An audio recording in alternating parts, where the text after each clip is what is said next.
Hello, আসসালামু আলাইকুম। শুভ অপরাহ্ন। সবাইকে অনেক, অনেক শুভেচ্ছা। আমি এবং আমার ওয়াইফ এবং আমার সন্তান দুটো আমরা বেড়াতে এসেছি আমার বোনের বাসায়। আমার বোনকে অনেক ছোটবেলায় দেখেছিলাম। ওর বয়স যখন ২০ বছর বা ১৮-১৬ বছর, তখন আমি ওদের বাসায় এসেছিলাম। এরপর ওর বিয়ে হয়ে যাওয়ার পরে আর আসিনি এখানে এবং ওর বিয়ের আমি আজকে ১ম আসলাম। ওদের এইখানে বেড়াতে আসলাম। আমার ভগ্নিপতির বাড়িতে। ভগ্নিপতি অবশ্যই এলাকার মেম্বার, নাম নুরুজ্জামান। ২ বারের মেম্বার সে এবং সে একজন ভালো মানুষ। তো যাই হোক, এই গ্রামের পরিবেশটা আমার খুবই ভালো লাগছে। আমরা যদিও আ শহরে থাকি, আমাদের শহরগুলো হচ্ছে কি ইট পাথরের কংক্রিটের শহর। শুধু বিল্ডিং আর বিল্ডিং। কিন্তু এরকম মনোমুগ্ধকর পরিবেশ পাওয়া আসলেই মুশকিল। চাইলে আমরা এত সুন্দর প্রাকৃতিক সৌন্দর্য উপভোগ করতে পারি না। প্রকৃতি এখানে নিজে যেন হাতছানি দিয়ে ডাকছে। আমার বাচ্চা দুটো কোথায় যেন হেঁটে হেঁটে যাচ্ছে। ওদের সৌন্দর্য অবলোকন করতে ওরা ভালো লাগছে, ওদেরকে ঘুরে ঘুরে দেখতেছে।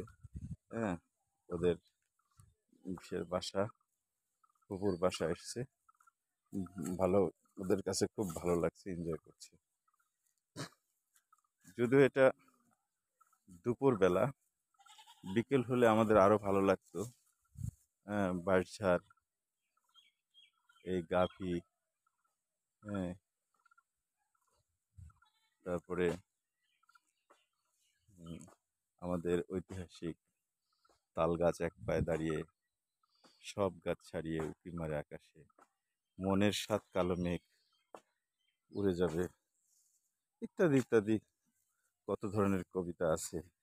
যেমন রবি ঠাকুরের ওই দেখা যায় তাল গাছ, ওই আমাদের গা, ওইখানেতে বাস করে কানা বকির ছা, ও বকি তুই খাস কি পান্থা আবার চাস কি, পান্থা আমি খাই না, পুঁটি মাছ পাই না, একটা যদি পাই অমনি ধরে ঘাপুস ঘুপুস খাই।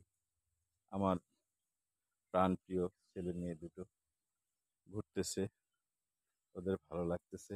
এরকম সুন্দর পরিবেশ, গ্রাম আবহাওয়া ওদেরকে খুব মনোরঞ্জন দিচ্ছে, ওদের ভালো লাগতেছে।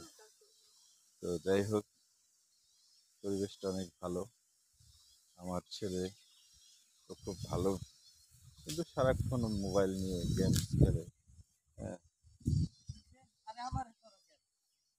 ওই যে, আর মেয়েটা শুধু মোবাইল টিপে আর বান্ধবীদের সাথে চ্যাটিং করে। ঠিক আছে, এই যে পাট পাট গাছ, যেটাকে আমরা পাট ক্ষেত বলে থাকি, হ্যাঁ, এটা একসময় বাংলাদেশের সোনালী ঐতিহ্য, সোনালী আঁশ পাট। এই পাট আমাদের গ্রাম বাংলার ঐতিহ্য। এই পাট দিয়ে একসময় আমরা বৈদেশিক মুদ্রা অর্জন করতাম। আজকে সেই পাট এখন বিলুপ্তির পথে। আমার বাচ্চা দুটো হাসছে, খেলা করতেছে। ওরা এবার দুজনই ম্যাট্রিক পরীক্ষা দিয়েছে। আমার ছেলে এবার দাখিল পরীক্ষা দিয়েছে। ঢাকা উত্তরা থেকে দাখিল পরীক্ষা দিয়েছে ছেলেটা। মেয়েটা শরীয়তপুর সরকারি গার্লস স্কুল থেকে এসএসসি পরীক্ষা দিয়েছে। ওদের জন্য সবাই দোয়া করবেন, ওরা যেন ভালো রেজাল্ট করতে পারে এবং ভালো একটা কলেজে ভর্তি হতে পারে। আহ, এবং আমার কাঙ্ক্ষিত ফল যেন আমি প্রাপ্ত হই এবং আমার আশা যেন, কাঙ্ক্ষিত আশা যেন আল্লাহ পূরণ করেন। তো আল্লাহ হাফেজ, সকলকে আবারও ধন্যবাদ। ভালো থাকবেন, সুস্থ থাকবেন। আসসালামু আলাইকুম।